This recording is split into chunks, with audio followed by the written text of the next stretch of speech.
Pirimqul Qodirov. Najot. Afsona, qissa. Xullas, sizga aytsam bir qissa. Najot nomli mana bu qissa. Qadim zamonda chekka qishloq tomonda yashar edi 3 o'g'lon, O'ktam, Kenja va To'lon. Qishloq juda tinch edi. Na yov, na xatar derdi. 3 o'g'lon safar qilib o'z baxtin izlar edi. Bir kun olis saroydan shahzoda ovga chiqdi. Ov chog'i bir kiyikning ortidan izga tushdi. Yakka o'zi quvalab ancha olislab ketdi. Bir mahal tog' oralab kiyikni quvib yetdi. Endi ovlay deganda bir arslon paydo bo'ldi. Shu payt arslon na'ra tortib shahzodaga tashlandi. Ne bo'lmasin jon shirin, shahzoda jangga kirdi. Lek arslonning jodusidan qo'rquv ruhiyatini yengdi.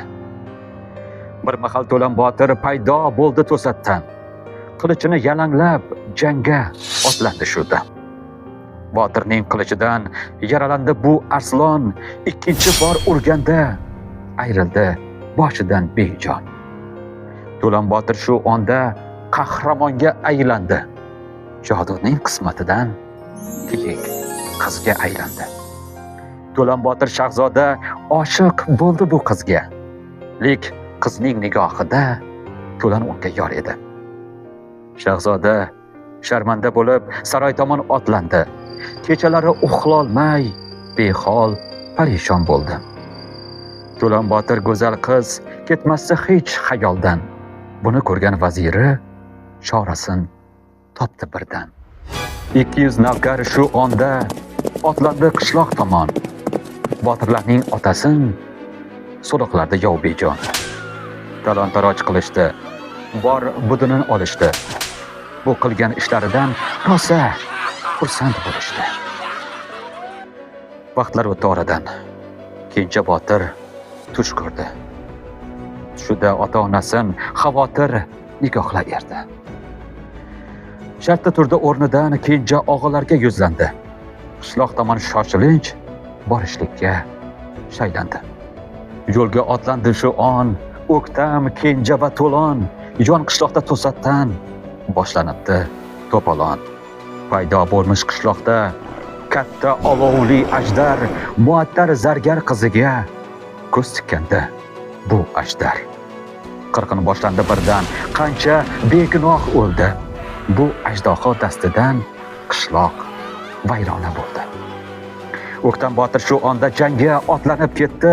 Ajdahoning boshidan kesib murodga yetdi. Qahramonga aylandi O'ktam Botir qishloqda. Kurmakda yo'q bir vazir kelib qoldi shu topda. Muattarga ko'z tikkan vazirning erka o'g'li.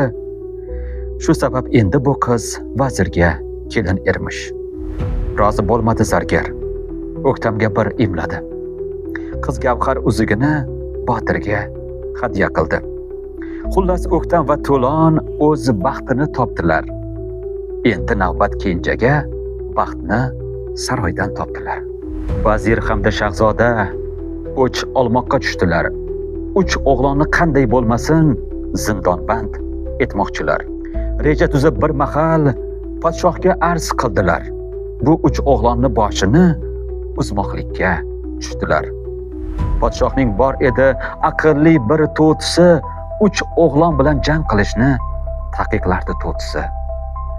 Lek vazir va shahzoda shohni ko'ndirdi omon. Minglab otliq piyoda otlandi 3 o'g'lon tomon. O'shinsiz qoldi saroy, xavf-xatarga boy edi. Bu holatni ko'rgan Qirondev jangga shay edi. Paydo bo'ldi to'satdan saroyga hujum qildi. Qancha begunoh zulmidan nobud bo'ldi. 3 boshli bu Qirondev podshohga bir shart qo'ydi. Qizing Yulduzxonni menga hadya ettirdi. Xullas aytsam hammasin qolmas kitob qizig'i. Voqealar davomini o'qib bilib olarsiz tamom. Ko'rishguncha.